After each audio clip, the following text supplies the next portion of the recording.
En primer lugar, con todos ustedes, buenos días. Tengo que agradecer a los organizadores del Congreso por haberme invitado a exponer parte de las investigaciones que estamos realizando con diferentes grupos, tanto en el sur andino como en Lima y también en el norte. Tengo que agradecer también aquí y pedir permiso, lógicamente, por estar con mi profesor de filosofía, Zenón de Paz, y jurado de mi tesis de maestría en la Universidad Nacional Mayor de San Marcos. Y también, con el permiso de los organizadores, quiero referirme al título de mi ponencia, que es las 5 P's de la epistemología andina. Yo sé que este título no es nada modesto, pero debemos comenzar los andinos a manifestar este tipo de disciplinas, porque si no comenzamos a ensayar, por ejemplo, el uso de la epistemología andina, ¿cuándo lo vamos a hacer? ¿O es ahora o simplemente lo postergamos para siempre?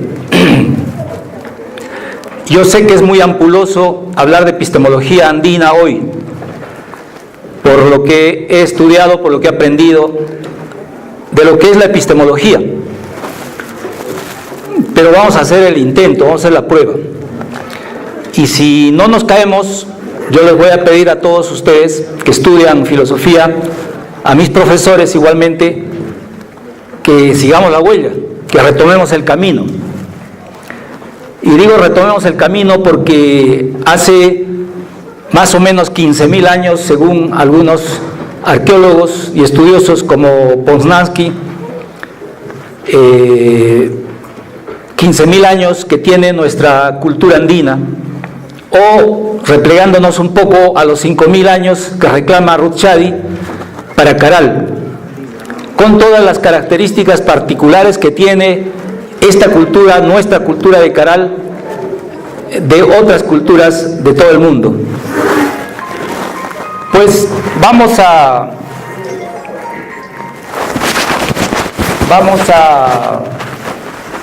utilizar unas imágenes que no me dejarán mentir ni hablar de cosas que no son rigurosamente observables, rigurosamente criticables, rigurosamente juzgables por todos los que están acá presentes.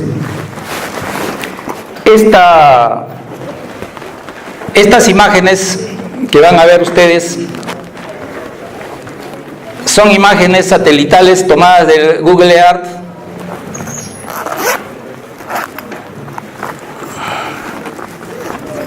que es el programa, este programa de internet en el cual nosotros podemos bajar una imagen de mapa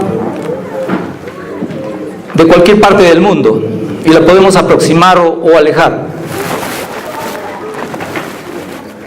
¿Qué les parecería si les digo que lo más importante en la identidad es la memoria, es la posibilidad de recordar? ¿Ustedes alguna vez han olvidado su password, su clave para entrar a internet a algún programa? Y saben que sin ese password no pueden entrar al programa. Ustedes pueden imaginar a una persona que sale de su casa una mañana, lo atropella un carro, se golpea la cabeza y pierde la memoria. Esa persona no sabe ni cómo se llama, ni dónde vive, ni si tiene esposa o tiene hijos o tiene auto o tiene casa. ni nada. La memoria, pues, la que guarda la identidad. Es prácticamente el alma de uno. Y a nosotros nos han quebrado la memoria hace un poco más de 500 años, desde 1532, un poco menos de 500 años, y hemos perdido esa secuencia que nos permite ser idénticos ayer, hoy y mañana. A eso está referido el tema de la identidad, a que nosotros podamos reclamarnos los mismos ayer o antes, hoy, en el presente y lo que seremos mañana. Entonces, ¿qué les parece si les digo que encontramos un gran almacén, una huaca, en la cual encontramos diferentes símbolos, signos, quelcas, tocapus, quipus, que nos recuerdan nuestra identidad, que nos recuerdan nuestro pasado, absolutamente fiel, sometido lógicamente a la interpretación, pero en la interpretación no podemos ir mucho más lejos o perdernos de la realidad. Bueno, esa gran cadena de huacas es pues el Capajñán, y sobre todo el Capajñán, no el camino de a pie, porque el camino de a pie sigue una serie de rugosidades, digámosle así, de la geografía, es muy accidentado, sino el Capajñán en su dimensión sagrada, el Capajñán en su dimensión epistemológica, como la podemos señalar, como la podemos bautizar así, y ojalá que ustedes concuerden conmigo, porque las cosas que les voy a mostrar yo son bastante claras, bastante evidentes.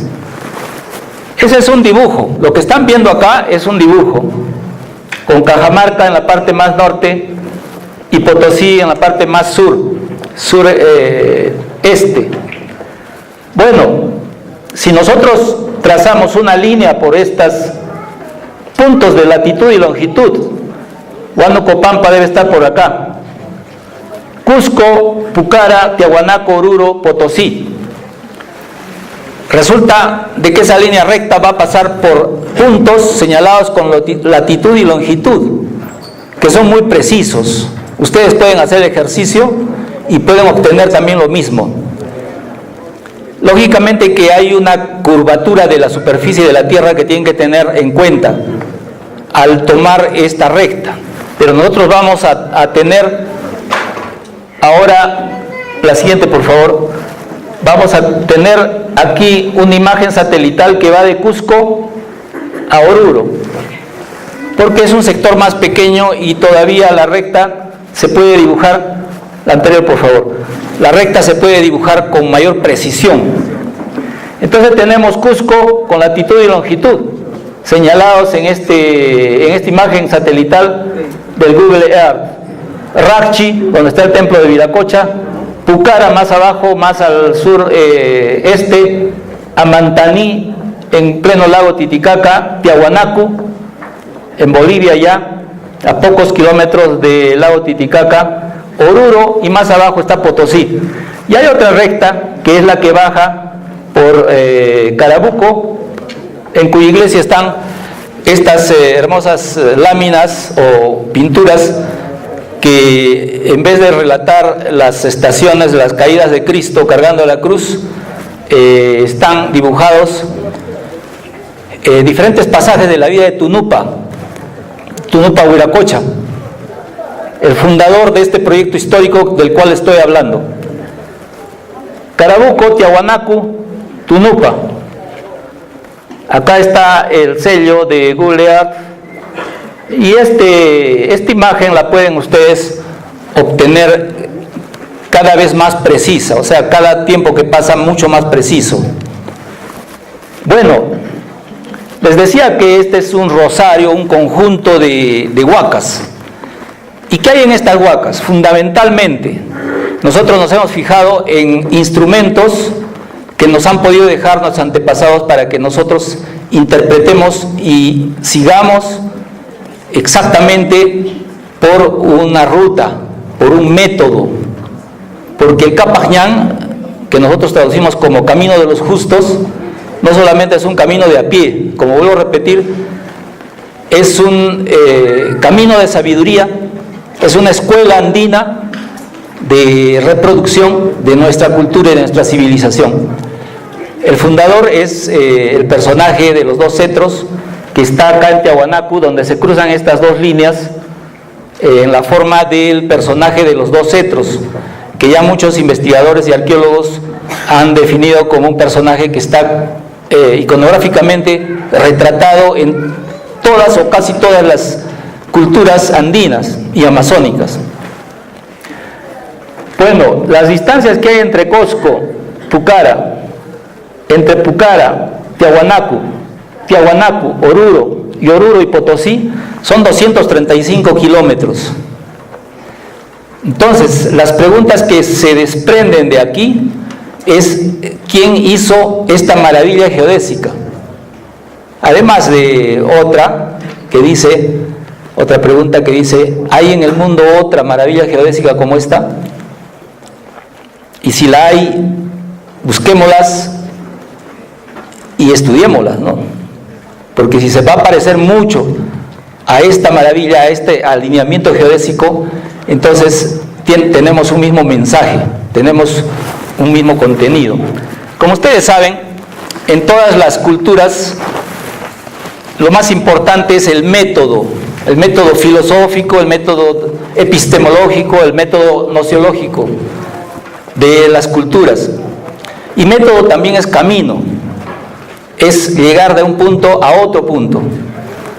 Y este es nuestro método, pues, este es nuestro método epistemológico, el Capajñán. Ahora, ¿qué cosa hay en estos puntos muy bien trabajados, elaborados en forma impecable por los Capaj? ¿Y quiénes son los Capaj? Los Capaj son los constructores de esta línea de templos, los constructores de esta nuestra civilización andina, que llegaron finalmente a construir el Tahuantinsuyo. Según muchos historiadores ya, Tahuantinsuyo significa confederación. La interpretación en español es confederación, no imperio. Entonces los que hablan de imperio van a estar hablando piedras, van a seguir hablando piedras. La confederación del Tahuantinsuyo, que uno de sus ejes fundamentales es esta línea que tenemos, el Capajñán, y que parte precisamente de un lugar que está al sur de Bolivia, que es el gran salar de Tunupa, o el salar de Uyuni, en donde hay un volcán apagado actualmente, que se llama Tunupa, y que es muy interesante en sus características y en sus significados. Bueno, en Tiahuanacu, pues, les decía que estaba, o que está actualmente, para los que vayan allá, la Portada del Sol, en donde está retratado en piedra este personaje de los dos cetros. Las distancias entre localidad y localidad, y por ejemplo también entre Rachi, que sale de esta secuencia, la distancia entre los puntos donde está Rachi hasta Mantaní también son de 235 kilómetros. Esto está hecho por una bastante y sencilla método que se llama la triangulación astronómica. La tecnología con que se han hecho este alineamiento o estos templos, las podemos nosotros recoger en forma bastante simple, en forma bastante empírica. No se necesitan de ovnis o de algunas otras fantasías de ufólogos o de gente que tiene mucha imaginación para construir nuestro proyecto civilizatorio. Ahora, nosotros hemos investigado acá en el lago Titicaca lo que han dejado y lo que hay precisamente en estos puntos. A ver, por favor, la siguiente. Esta es la otra línea que baja de Tiahuanacu a Tunupa y al santuario de Quilmes. Atrás, por favor. Al santuario de Quilmes, que en donde también hay un pequeño Machu Picchu, en donde también hay un Intihuatana. Y vamos a ver también por qué los Intihuatana, ¿no? ¿Qué significan los Intihuatana? La siguiente, por favor.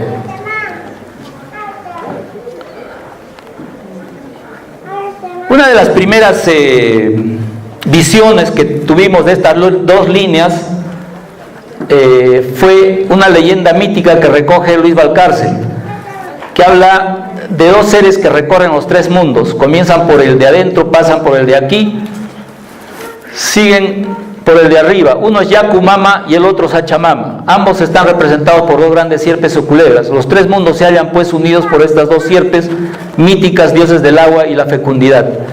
Esto en la publicación de Historia del Perú Antiguo de la Universidad Nacional Mayor de San Marcos, de 1967. La siguiente, por favor. ¿Podría retroceder dos? Gracias. Otra vez más. Bueno, nosotros hemos titulado a esta Sachamama, ¿no?, a esta línea. ¿Por qué? Porque se interna en la selva de Bolivia, en la selva del Beni. Y a esta Yacumama porque cruza el gran lago, o sea, la gran agua, ¿no? Yacumama. Bueno, esa es una interpretación simplemente, no es algo que podría parecer riguroso. Las siguientes, por favor, tres más. Bueno, ahí. ¿Qué encontramos en el lago Titicaca? Después de buscar por la isla del Sol, la isla de la Luna, etcétera, encontramos en Amantaní, es decir, en el lado peruano, al frente de la península de Capachica, algo que en esta imagen parecería una mano tirando una piedrita en el estanque, ¿no? Bueno, esta isla es la isla de Amantaní. ¿Qué cosa hay en la isla de Amantaní? Algo que es sumamente interesante. A ver, la siguiente, por favor. Esta es la isla de Amantaní y tiene dos cerros. En un cerro, ahí nomás, que es Pajastiti, en la punta ven una edificación. A ver la siguiente, por favor. Esta edificación, vista de más cerca, también por una imagen del Google Earth, es una edificación cuadrada. Esta, sí, nomás, la siguiente. Esta es una planta, un dibujo de planta hecho por el insigne investigador ya fallecido Rodríguez Suyusuy, un investigador muchic que estuvo en Amantaní y que encontró esta pared alineada con el solsticio de invierno, acá en el sur, en el hemisferio sur. Fíjense, acá hay una foto y un hombrecito ahí parado en esta pared que los isleños han puesto para proteger este resto arqueológico. Un cuadrado, un templete subterráneo, semisubterráneo, con dos ingresos en escalera. A esto le llaman, ahí nomás por favor, a este templete cuadrado le llaman los isleños Pachatata, o sea, Padre Cosmos. Y este es Pachamama, que está en el otro cerro, Coanos, que es una edificación, a ver la siguiente, circular. Este dibujo también es de Rodríguez Suyusuy, en donde, bueno, un templo que sirve para hacer rituales y para hacer también ofrendas y también para hacer observaciones estelares en la noche. Bueno, a esto le llaman Pachamama, o sea, Madre Cosmos. A ver la siguiente. Bueno, acá hay una semifotografía de este templo de Pachamama en Amantaní. A ambos les llaman, como ya nos los ha explicado acá también el profesor Zenón, Yanantin. O sea, la relación entre el cuadrado y el círculo aquí es Yanantin, ¿no? Que para nosotros sería una especie de primera ley del pensamiento andino, Yanantin, que según el padre Jorge Lira, en su texto, en su diccionario, traduce así: Yana es negro o amante, ¿no? O amantes. Yanan es lo blanco puro, o sea, el complemento del negro. Y Yanantin es unidos, algo así como eternamente, unidos permanentemente. Yanantin. Como les vuelvo a repetir, esta es una de las más bellas palabras del quechua y las que tienen un mayor contenido. Si alguien quiere aprender el quechua, comience por la raíz Yanantin, que es precisamente la palabra que nosotros traducimos también por paridad. Bueno, es el principio número 1 de lo que podríamos llamar la filosofía andina, porque si bien antes no tuvimos filosofía, o tal vez tuvimos algo superior a eso, ahora hacemos filosofía ya, con estos elementos del pasado, con elementos nuestros del presente, y también proponiendo conceptos y proponiendo significados. Yanantin, pues, es para nosotros la primera ley del pensamiento andino, del pensamiento paritario o del pensamiento japaj, porque estas edificaciones, estos restos, digamos, algo así, que quedan de nuestra cultura antigua, son hechos por ellos, por los japaj, por los hombres justos, poderosos, ricos, pero no ricos en dinero, sino ricos en valores humanos, ¿no? Ricos también en afecto, en munay. Son aquellos hombres que no dudan en dar, en entregarse por la humanidad. Bueno, hablando de los capas, podríamos pasarnos varias semanas. Entonces dijimos que esta era el templo de Pachamama en la isla de Amantani, pero vamos a ver que estas simbología del cuadrado y del círculo están no solamente acá, sino en varios otros sitios importantes del altiplano. A ver la siguiente, por favor. Aquí, por ejemplo, en Cutimpu tenemos estas dos chulpas que tienen más o menos unos 8 metros de altura y que son hechos por enormes piedras, ahí nomás, por enormes piedras labradas del estilo Tiahuanaco, del estilo Cosco, pero lo más importante acá es lo que nos quisieron dejar los Kapaj, o sea, nuestros mayores, nuestros antepasados, los jamuyiris antiguos, amautas puquinas, que construyeron estos edificios, los símbolos, el cuadrado y el círculo. Esto también está en Ácora, está en Cepita y está en muchos lugares del altiplano. Nosotros vamos a hacer una investigación en donde vamos a hacer un mapeo de todos los sitios. Silustani, por ejemplo, también están estas chulpas, ¿no? Como le llaman. Servían para muchas cosas. A nosotros nos sirven para tomar las plantas, o sea, el dibujo de planta, que son cuadrados y círculos, o sea, Yanantin, ¿no? A ver la siguiente, por favor. Los principales elementos de estos templos paritarios están alineados con los solsticios y equinoccios, tal como se puede apreciar en la foto de Machu Picchu, el llamado torreón o mausoleo del Inca Pachacuti. Según el arqueólogo, nuestro arqueólogo más famoso en vida ahorita es Guillermo Lumbreras. Guillermo Lumbreras. Es el mausoleo del Inca Pachacuti. A ver la siguiente. El 22 de junio del primer rayo de sol ilumina el rostro del Inca, en donde estuvo la momia del Inca Pachacuti. Cuando el primer rayo entra por esa ventana, ilumina el rostro del Inca. Entonces, ¿qué tenemos en este templo? A ver la siguiente. Tenemos medio cuadrado y medio círculo en esta pared circular. Entonces, es la misma expresión, pero por la mitad. Y sirve para un mausoleo de un Kapaj que quiso, después de muerto, seguir vigilante la salida del sol el 22 de junio. ¿Y por qué será tan importante esto de vigilar el sol en los solsticios y los equinoccios? Hay algo muy importante que todas las culturas también han querido estudiar, han querido vincularse, han querido conocer qué es el tiempo.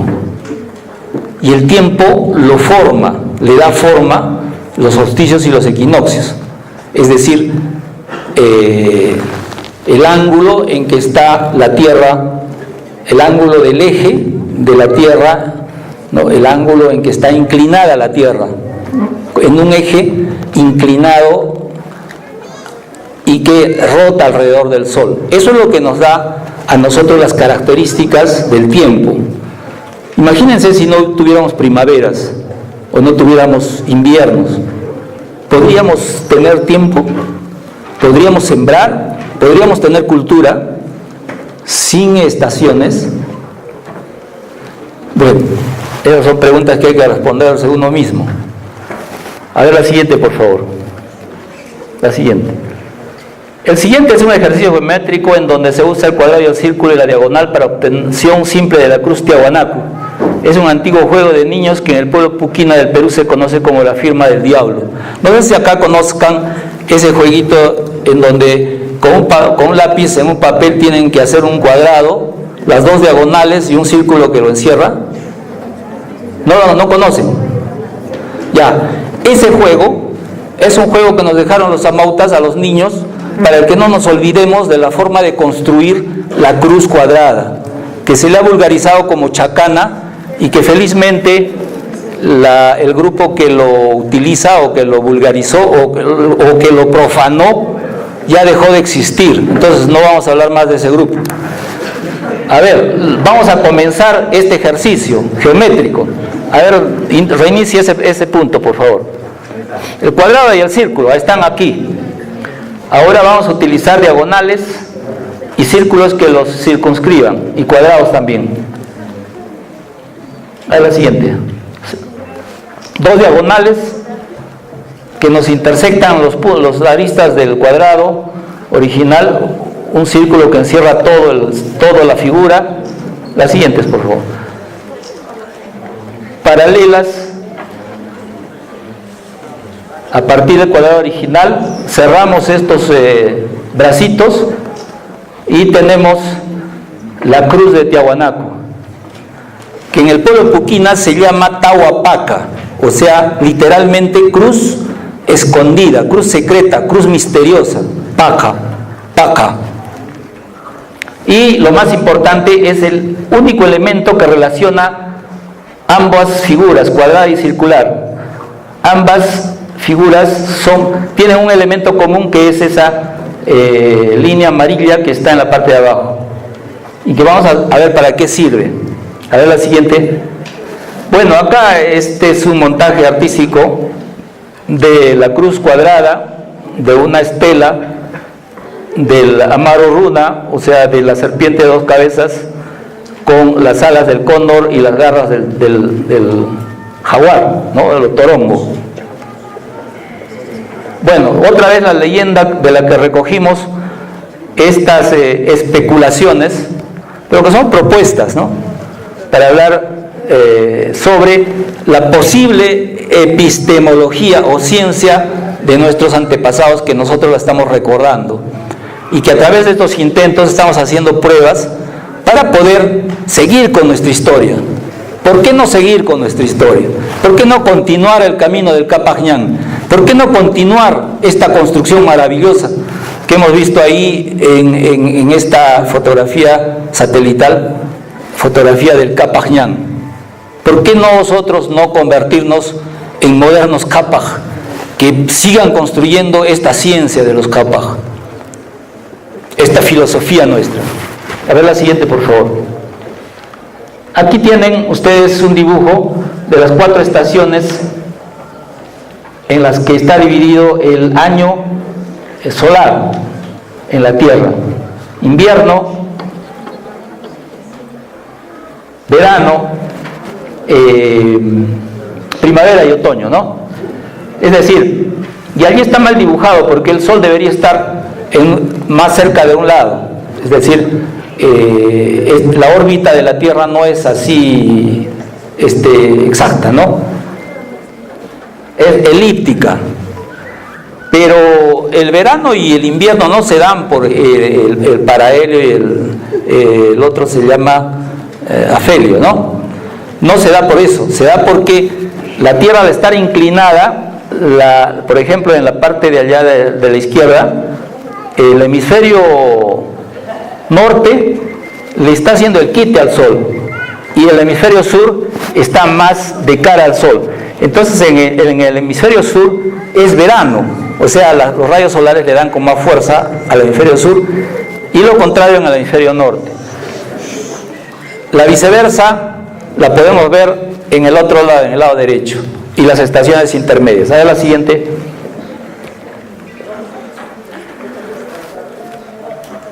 Ahora la pregunta, ¿quién puso la Tierra en este ángulo? ¿Será algo automático en la mecánica celeste? ¿Y cuál sería el ángulo óptimo de rotación para que se den los climas más benignos para la existencia de la vida óptima sobre la Tierra? La gente ahora, la NASA y otros científicos, están investigando cómo colonizar Marte. Y una de las preguntas fundamentales es, ¿cuál es el ángulo del eje y si está inclinado el eje de Marte? ¿Por qué? Porque según eso se van a calcular las estaciones en Marte y lógicamente las posibilidades que hay de sembrar y las posibilidades de que haya vida en Marte. Esa es la parte principal. Pero en la Tierra, ¿quién puso la Tierra en el ángulo en que está ahora, que es más o menos la bisectriz de 45? O sea, 23 grados está actualmente. ¿Quién puso la Tierra en esa inclinación? No hay que escatimar preguntas o respuestas difíciles, ¿no? La más fácil sería la de los ociosos, ¿no? Es decir, que Dios es el que puso la Tierra en ese ángulo. ¿Cuál sería el ángulo óptimo? O sea, si pudiéramos nosotros poner el ángulo de la Tierra en determinado valor, ¿cuál sería el óptimo? Ya lo vimos. Esa línea amarilla, que es el único elemento común del círculo y del cuadrado cuando se hace el ejercicio geométrico. Yo he traído unos CDs, además con mucha información sobre estos temas, en donde ustedes pueden tener todas estas imágenes y el dibujo interactivo, etc. Es un CD que, bueno, está a un precio bastante cómodo, ¿no? O sea, me tienen que devolver solamente el soporte y la facturación del CD. Para los que tengan la curiosidad de seguir investigando sobre la epistemología andina. A ver la siguiente, por favor. Este es un ejercicio en donde el ángulo del eje de la Tierra sería 90 grados, es decir, perpendicular a la superficie de rotación de la Tierra alrededor del Sol. Solamente habrían esas dos zonas habitables, esas dos pequeñas zonas, porque en el centro, o sea en el ecuador, sería muy tórrida, muy caliente, y en los polos sería muy helado, o sea, no podría haber vida tal como la conocemos. Igualmente también estas zonas habitables serían muy cuestionadas, porque como hay mucho calor al centro y mucho frío en los polos, habrían pues unas tempestades y unas corrientes marinas que en realidad la vida en la Tierra se haría no óptima. ¿Cómo le llama a nuestro pueblo la vida óptima? Summa causa, que es precisamente, o alguien causa, que es precisamente esta famosa bandera que ahora significa para Bolivia, para el gobierno de Evo Morales, una bandera de lucha, o sea, la vida óptima para todos los pueblos del mundo. La única alternativa que hay ahorita al neoliberalismo, la única alternativa coherente, cierta, y por la que se está luchando, por la que nuestros pueblos quechua, aymaras, guaraníes, amazónicos luchan, en Bolivia, pero también aquí en el Perú, y se va a pasar a una lucha mucho más organizada, en Ecuador también. A ver la siguiente, por favor, vamos terminando. Ahí hay un dibujo en donde se impone, ¿no?, la cruz cuadrada a la Tierra, al círculo de la Tierra, y se ve una gran diagonal o línea de la verdad o de la vida.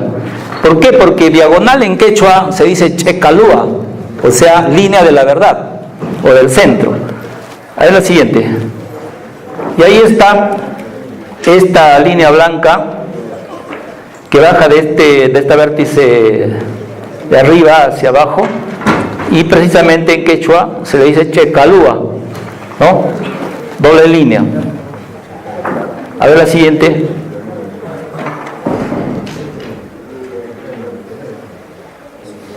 La siguiente, por favor. El Capañán en 45 grados. La siguiente. Checalúa o diagonal, el ángulo óptimo de rotación del eje de la Tierra. A ver la siguiente. La siguiente, por favor. Ese es el ángulo. A ver la siguiente, por favor. Otra vez las dos líneas. Nuestro símbolo, que es el Yanantincuy. A ver la anterior. Esta. Yanantincuy, porque Tincuy también nosotros le llamamos a un segundo principio, que es el de la oposición proporcional. Nos detendríamos mucho explicando este principio después del Yanantin, porque acá solamente estamos viendo el principio de la paridad complementaria. La paridad complementaria es el Yanantin. Tincuy es la oposición proporcional. El Tao lo conocemos más que lo nuestro, o sea, Tao en oriental significa también camino consciente, Tao. Zen también es camino. Hunapku es el maya quiché, pero que significan lo mismo. Yanantincuy es el Puquina Inca, que está ahí y que tiene muchos más elementos que el Tao oriental, porque tiene la recta, tiene los tres grados o los tres escalones de la cruz de Ahuanacu, etcétera, etcétera. Bueno, es un símbolo de nuestra disciplina de conocimiento, ¿no? A ver la siguiente. Ya, y aquí llegamos al final. Estos son los 5 principios paradigmáticos que hemos nosotros concluido después de dar muchas vueltas y muchas investigaciones a estos elementos principales que les he mostrado. La paridad sobre la unidad. La unidad es la que impera en el mundo occidental, ¿no? El metro, pero principalmente la unidad principal es la razón o logos, o también en sinónimo, en cualquier diccionario filosófico ustedes pueden ver que razón es sinónimo de logos y es sinónimo también de Cristo, el único Dios. Razón viene de raza, de racero, o sea, porque es una especie de cernidor en donde las ideas tienen que irse cerniendo y donde tiene que quedar solamente lo que tiene discernimiento. La unidad originaria, el pensamiento monomaniaco, ¿no? La ciencia racional, ¿no? Bueno, segundo paradigma, la proporción por sobre la medición. Los economistas de la Escuela de Chicago, con Milton Friedman al frente, decían que ciencia es medir y la medida nos las da la unidad, ¿no? Nosotros los andinos podemos decir que no hay una sola medida, que son por lo menos 2 medidas. Cuando nosotros vamos a medir un tupu, por ejemplo, ¿qué es lo que medimos? ¿Superficie nada más? ¿Quién sabe? ¿Quién es agrimensor acá? El tupu es la relación que hay entre la superficie y la productividad de la tierra. Además, del otro lado, es la cantidad de gente que hay en el cultivo de ese tupu y las necesidades que tiene. El tupu no es la tercera parte de la hectárea ni nada por el estilo. Entonces, nosotros usamos proporciones. También se usa la papacancha, ¿no? Y otro sinnúmero de medidas que se tienen que proporcionalizar, o sea, se tienen que equilibrar. El trueque, por ejemplo, en las ferias, ¿por qué no investigamos cómo es el valor de cambio en el trueque? Ese es un problema. Tercero, la precisión y no la exactitud. Actualmente Occidente ya no tiene ciencias exactas. La ingeniería, la física, la química, ya no es ciencia exacta. Más se acude ahora a elementos estadísticos, ¿no?, que nos llevan a la precisión, no a la exactitud. Cuarto punto, la percepción sobre la experimentación. Si todo cambia, lo experimental además es muy específico, muy pequeño en el tiempo, muy es algo muy inasequible. Entonces, la percepción hace más alusión al uso de los sentidos, pero en equipo. Y sentido viene también de sentimiento, de una medición cualitativa. Ese es un cuarto paradigma de la ciencia andina. Y el quinto es la proporcionalidad de lo cuantitativo y lo cualitativo. Bueno, de esto en realidad se podría seguir hablando muchas horas más. Pero allí están, de recogidas de investigación muy concreta que les he mostrado y con las posibilidades de profundizarla. Aceptemos pues el desafío o presentemos otros elementos que nos ayuden a desarrollar nuestra ciencia andina, porque está de más pues preguntarse si tuvimos ciencia, si tuvimos filosofía, ¿no?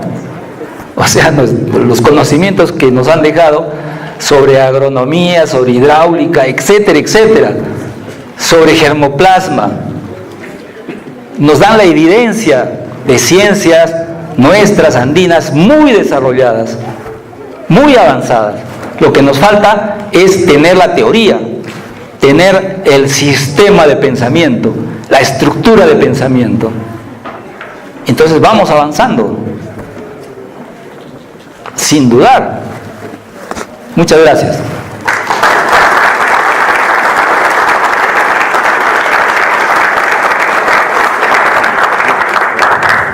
Gracias. Con un espacio para preguntas. No sé quiénes quieren hacer preguntas, por favor. A ver, levanten la mano, ahí hay una, por favor. Ahí, para el lado derecho de la mitad. Carlos. Por favor. Amigo, ahí, para el lado derecho. Para el lado derecho.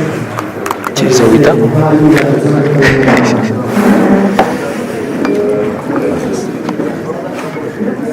Gracias. Bien, escuchando su ponencia, quisiera a veces hacer una pregunta sobre esta actividad del Yananti, ¿no? Yananti, usted manifiesta el mareo. Entonces, si hasta la actualidad hay práctica en el mundo andino con ese de Yananti. Hay una pregunta, por favor, alguien que quiera hacer una pregunta, sería para que el expositor pase ahí, aquí, por favor,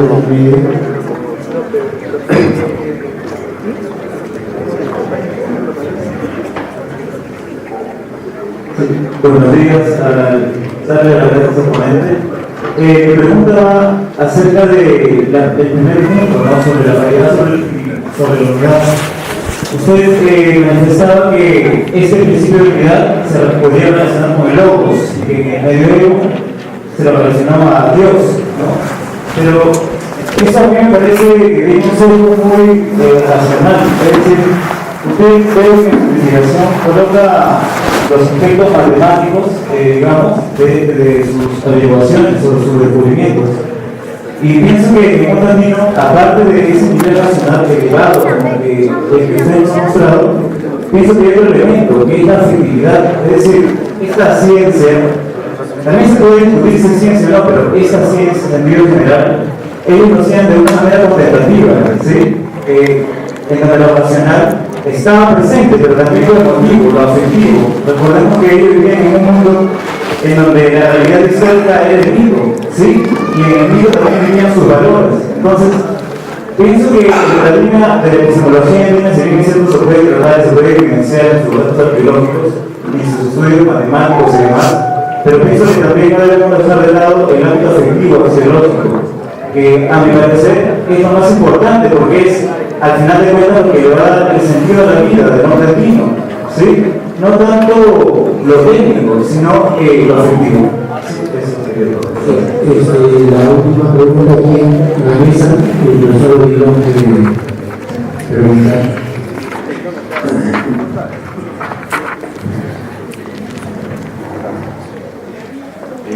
Gracias, porque hay una regular concurrencia.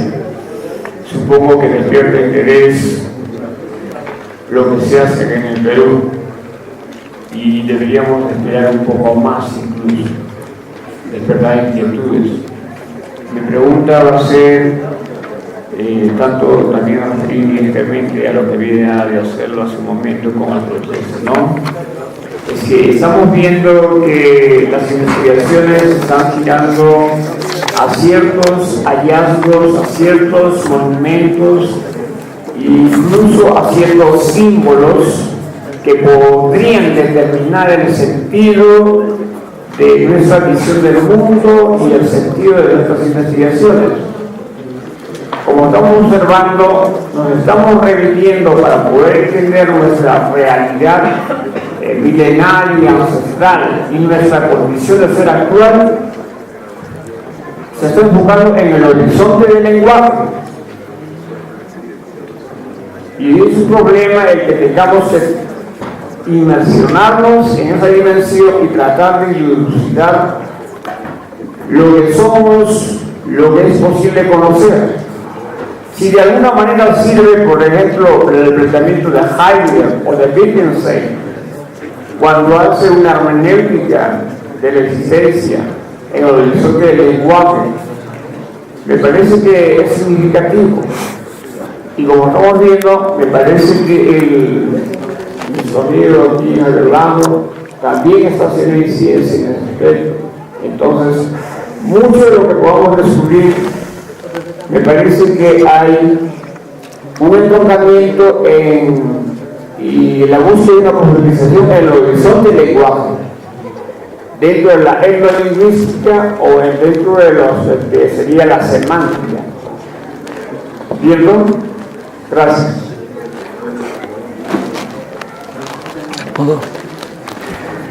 Bien,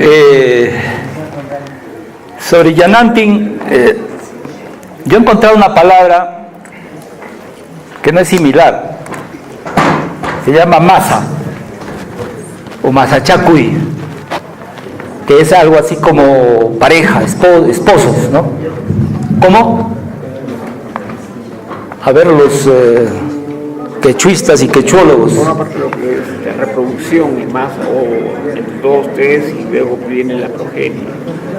Cuando he preguntado en Puno por la traducción de socialismo originario, de socialismo paritario, por ejemplo, me han dicho Masachaco y Calpachani, por ejemplo, quechuólogos viejos, ¿no? Ancianos, la han traducido así, a socialismo andino, ¿no?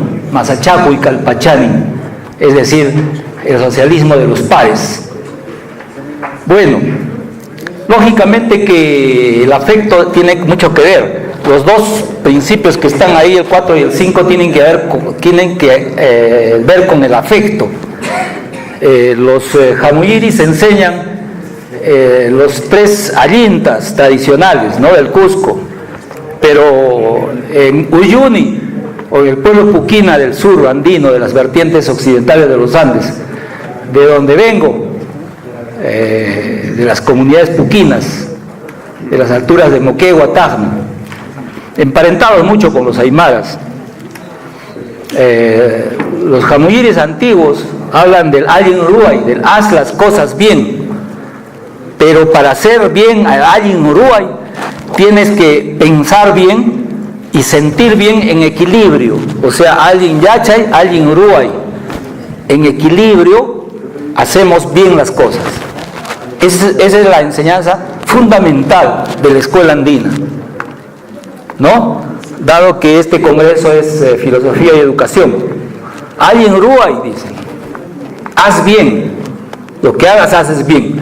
¿Por qué? Porque uno de los principios fundamentales de la existencia, es decir, el andino existe porque hace, no porque es, ni tampoco porque es siendo, ¿no?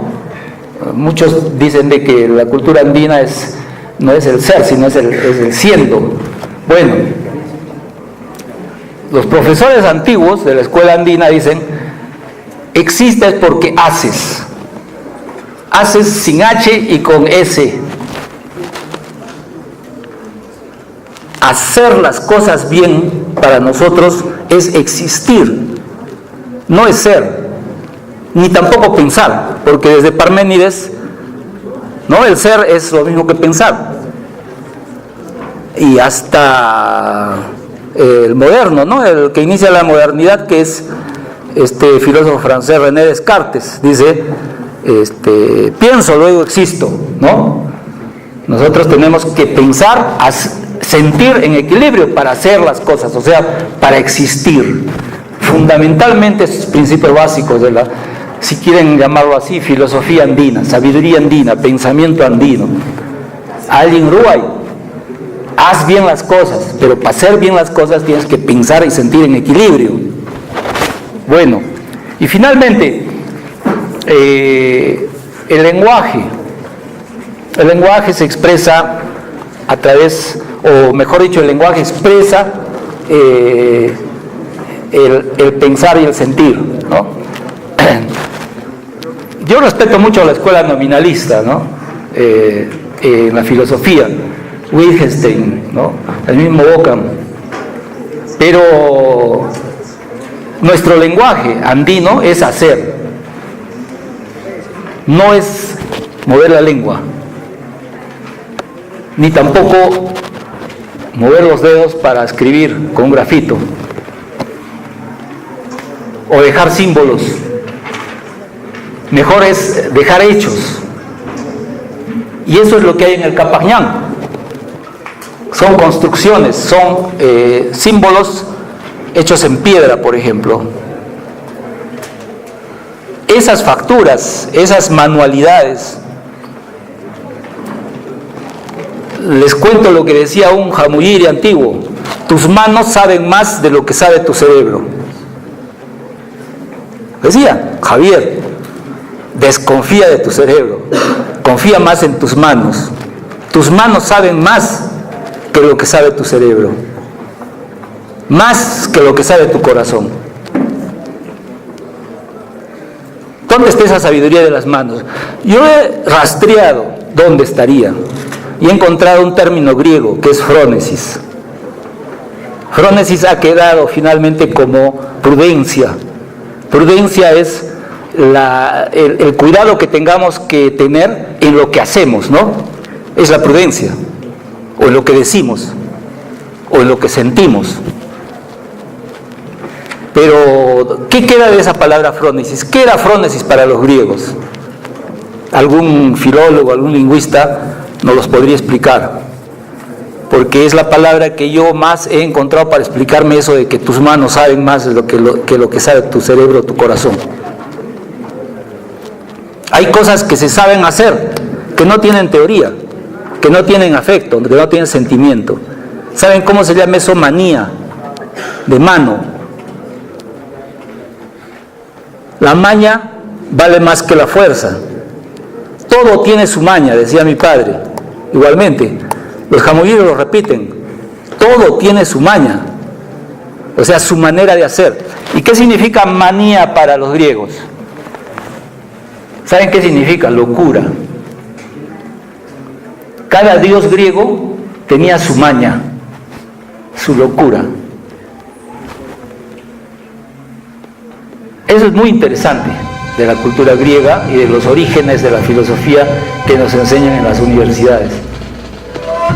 Ya es tiempo de que nos comiencen a enseñar, o comencemos a enseñar nosotros, la filosofía, la sabiduría, el pensamiento, la maña de nuestros jamuyiris andinos.